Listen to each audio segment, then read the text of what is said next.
All right, part two, origins of the Water Priestess. So where do we even start? Oh my gosh, Oregon, because that's where we left off.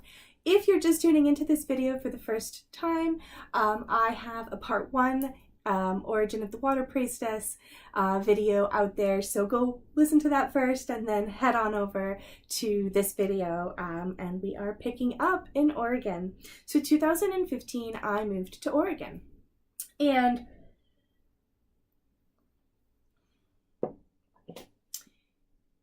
it was a breath of fresh air. I'm surrounded by water. I'm so blessed to have a creek just right there, just right outside, maybe 20 feet from my house. And I have a river about 5 minutes up the road, and I'm only 2 hours from the beach, which is way better than the 6 hours I was when I was in Arizona. So my work now as a water priestess. So what happened is I moved, but I continued to still teach. I was teaching the Avalonian esoteric arts, and I was teaching water magic and priestessing and esoteric arts. And I started teaching at events. So I started doing things like water rituals at Pagan Pride. I actually did 2 water rituals at the Phoenix Pagan Pride before I left. And then when I came here, I started hosting just small rituals for my friends. Come to the creek and let's do some cleansings. But then I started teaching at Pagan Pride as well. And then I expanded and I took a big leap and I applied for the gigantic conference, Pantheacon, and was accepted 2 different years. And one year, I just taught water magic, just the whole thing, like everything that I could tell in 2 hours. And then the following year I didn't teach, and then the following year I taught again, and this time I taught several different classes. We talked about water spirits, we talked about sea magic, and water activism. And that is really important. Doing activism for the water, magical water activism. And so I decided then to take another leap. And I went and talked to a publisher. And I showed them kind of like what I was doing. And they were really excited. This hasn't really been done before. And so the next thing you know, I'm writing a book. And so I took a lot of everything that I had learned, everything that I had been practicing, the water magic course, and I sat down with everything and I started writing the book. I wrote an outline. I dove deep into some of the things that I had been studying. I dove deeper and I found new stuff and I found new charms and new spells and new ways of creating water and new ways of healing and all sorts of wonderful water magic. New old ways of healing, because a lot of my work is focused on traditional magic practices and traditional esoteric arts from anywhere from the Romans to like the early modern period, and might as well just say till now, because I incorporate crystals into my practice as well.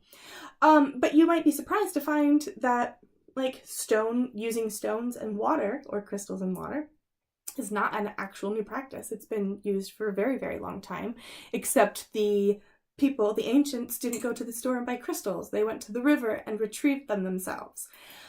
But I'm not going to get into that. I wanted to talk a little bit more about my connection with water goddesses and water spirits and how I started to really dive into this practice. So here I am in Oregon. I'm still teaching the water magic course. I'm teaching at conferences.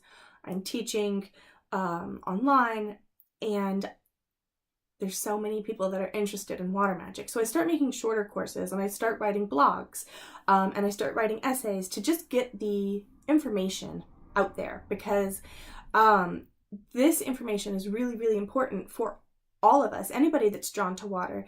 If you're not working good for the water, we're going to lose our precious resource.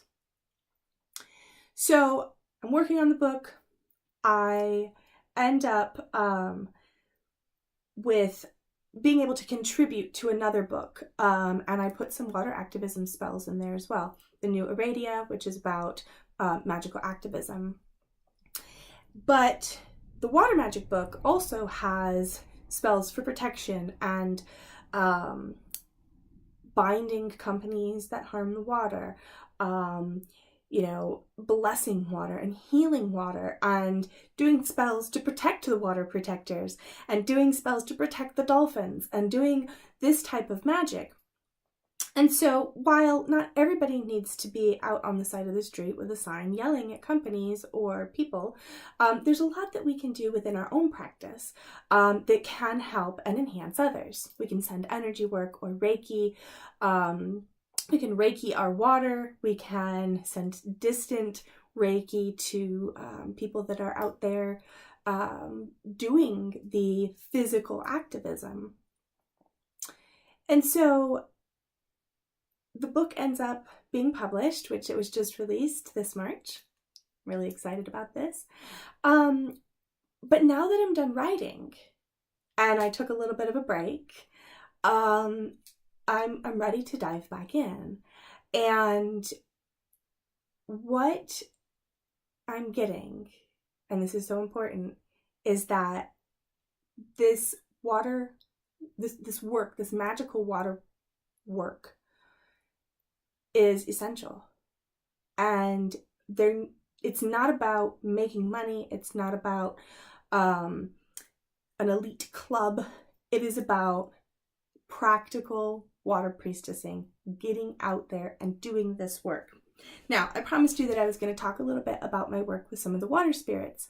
This is some of the work with the water spirits. My meditations have been really pulling me to share a lot of this work, a lot of my water priestessing work. But not just the practical, how to ground, how to shield, how to heal, how to create these magical waters, but looking into the future as well. And what would it look like if there were 7,000 water priestesses, 17,000 water priestesses? What would that look like? And so my goal is to reach as many people as possible and say, hey, this is really important work. You need to be doing the magic with me. If you love the water, let's talk. Let's talk about doing work to protect it, to heal it.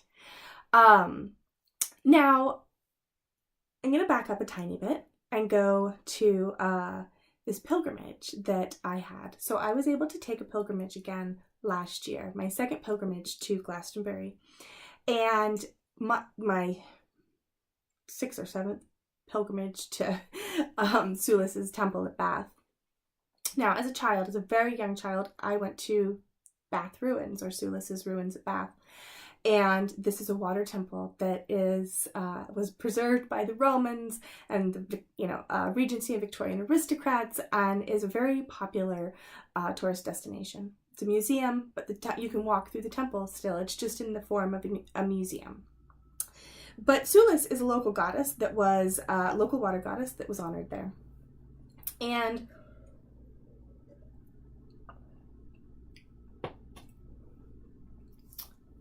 this last time that I got to go to the UK, I got to spend a day in Bath, and I got to do something different, which was go to Thermae Spa and partake in Cross Bath, which is where the Celts actually used to worship her. And I was able to not only partake in the healing waters, but partake in healing that Sulis gave to me through the priestess leading the ritual. And profound healing from her. And an urging to really get this work, like really do this work, really focus on this work. And so I came back really connected to her, but also deeper connected to the water. I was able to visit many places, but I was able to go to Cornwall, and I swam in the ocean there for the first time. And we spent the week at the Chalice Well house, and so we had access to the chalice well, and I was able to also do private ritual in the White Spring Temple, which is an amazing cave-like experience. And there's actually information on my blog about the White Spring if you're interested in learning more about that. I did an interview with the priestess and caretakers of this place, and they've been tending the temple for many years. I believe it's over a decade now, and it's been longer than that as far as I understand. But if you'd like to learn more about that, check out the Water Witch blog on Pathos, and then search for White Spring. So this pilgrimage that I went on was like a boost to say, like, okay, now it's time. And so I came back from that. My book was in the second half of getting edited, and boom, it's published. And that leaves me here, which I'm at this place of I would really like to share practical water priestessing with as many people as I can. This book, even though it is witchcraft based, it is also a perfect tool for water priestessing.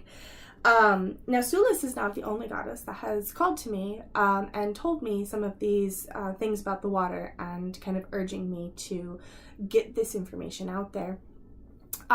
There are other spirits that are very active. The water nymphs. I'm going to use water nymphs as a term to just describe water spirits that are very feminine-like.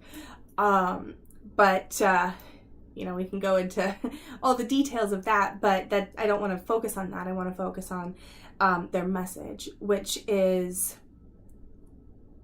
this is really important work. They're crying out. They're loud. And I'm not the only person. Every time I teach a class, I have 5 or 6 people coming up after being like, okay, this is what I heard. Or I can't believe that you said that because this is what's been happening. I had this dream the other night of doing exactly what you said in your lecture. And so I know that the water spirits are not just talking to me. They are talking to many people that are tapped in, people that are magical or have some sort of spiritual connection. They're connecting and they're tapping us on the shoulder and they're saying, hey, it's time for the work. It's time to heal the waters. Not just healing ourselves, which is a great place to start, but actually physically healing the water. The physical water.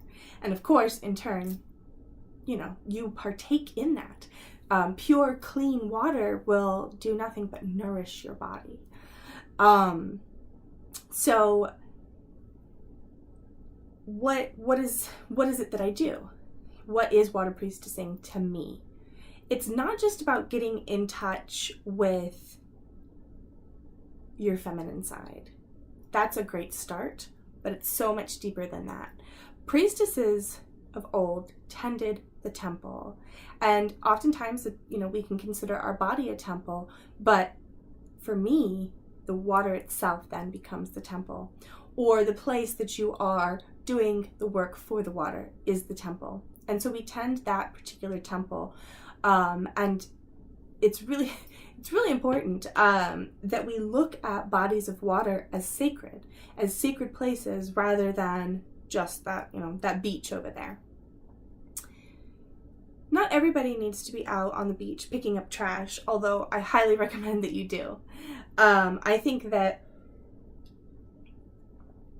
trash cleanup and physically helping to decontaminate water is amazing work. Not everybody's able to do it, but those water priestesses that are able to do it, that's amazing work. And so that's the type of water priestessing that I am, urged to get out into the world is, what are you doing for the water?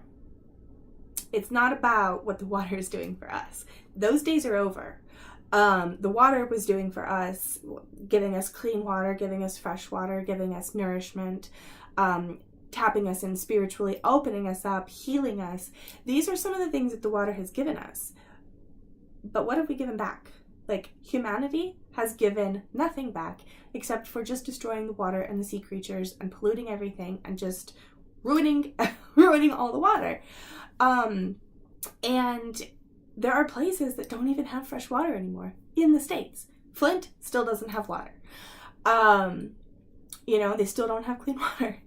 At least as far as I know. Unless something's changed, like really recent, but as far as I know, they still do not have clean water, and it's not the only place.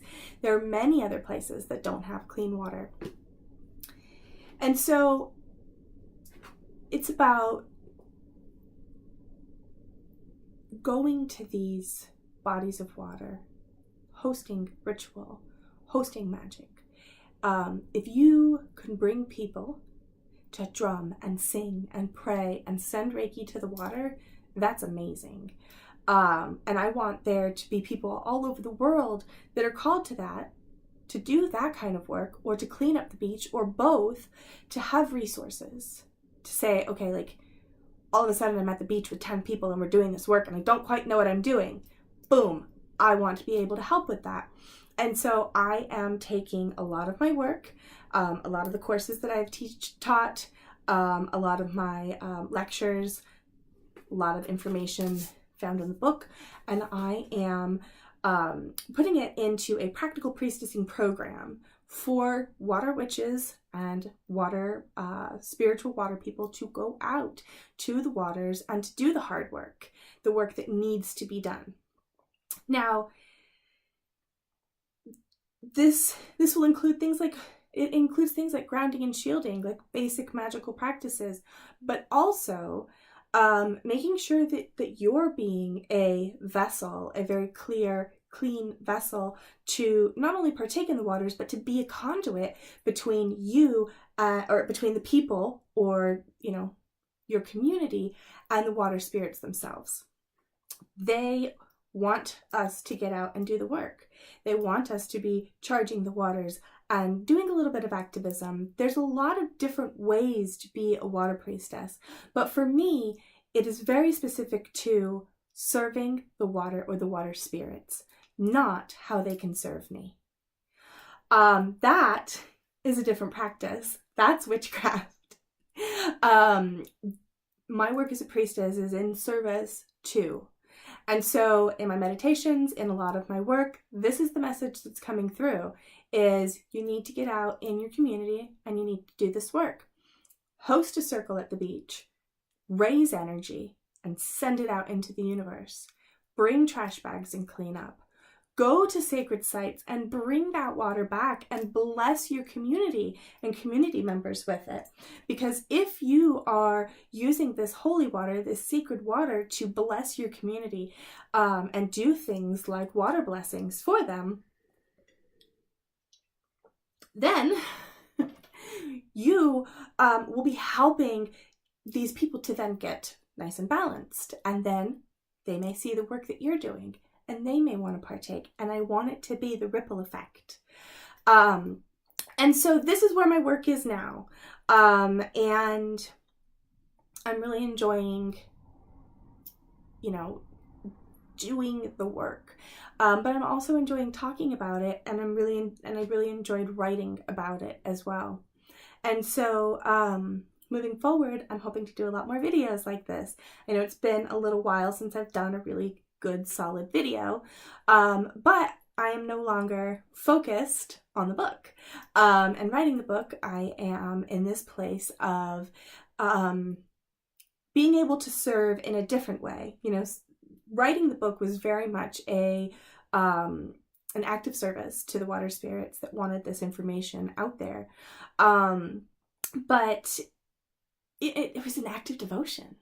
I mean, really, it was something that I did because I felt just so compelled to get this information out there, and I hope that that many of you might be interested in learning some of this and tuning in, watching old videos, checking out the Patheos blog, The Water Witch, which is all free information. The book is very affordable. You can pick it up just about anywhere for about $17. And anybody that's interested in doing more work, or learning more, or intensely studying like I wanted to, I offer mentorship. I offer courses. I have small courses, I have big courses, I'm working on new courses. I lecture at different shops, and I travel and do that. And so this is the work that's really important to me. Is this creating a water community where we are conscious and thinking about the water and how important it is, and living in this spiritual symbiotic relationship with it, where it nourishes us, but we stop harming it and nourish it back. So you can find out more information on waterwitchcraft.com and waterpriestess.com. They are two different websites, so check them both out.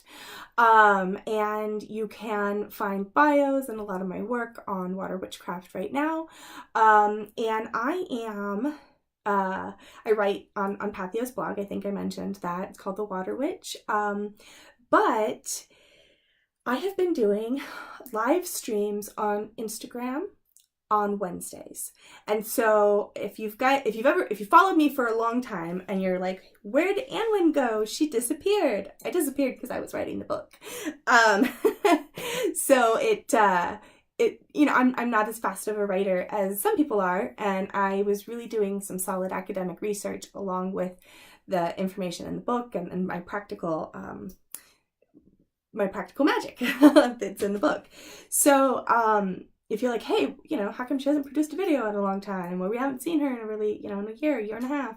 That's why. But I'm back, and I'm back on Wednesdays, back on Water Wednesdays. They used to be Water Witch Wednesdays, but not everybody identifies with witch. And so it is back to it's going to be just Water Wednesdays on Instagram Live. I tune in at about 11 o'clock in the morning. And that may change, and I may move to an evening time depending on everyone's needs. But I talk about water. I answer questions. I do some just basic chatting about water magic. I do oracle cards for anybody that might be interested in dropping in and getting a reading from the water spirits.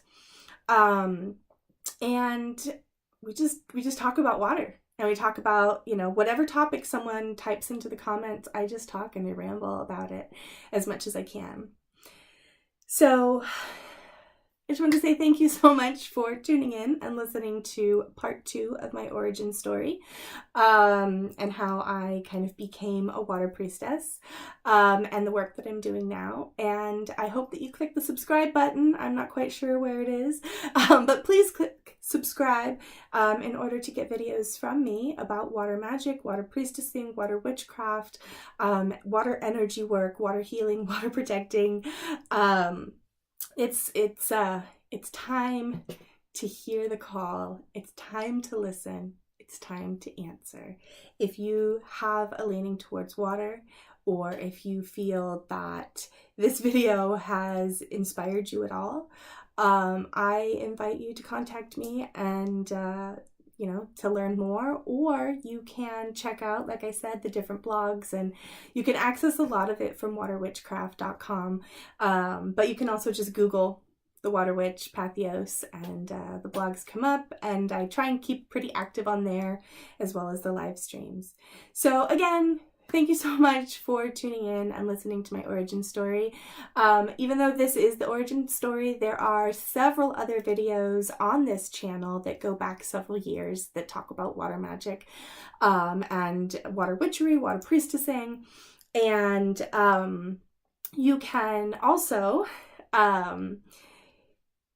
find me in places like Facebook. I run the Water Witch group on Facebook, and so there's several other places. And if you're just looking for free information, check out the Water Witchcraft site. There's tons of stuff out there, and I hope to get more information out there for you. Also, if you're interested in dance, videos or seeing any of my water spiritual belly dance videos, some of them are also on this channel. And so I hope you enjoyed this video and my origin story. And again, for the third time, thank you so much for tuning in, and I will see you next time.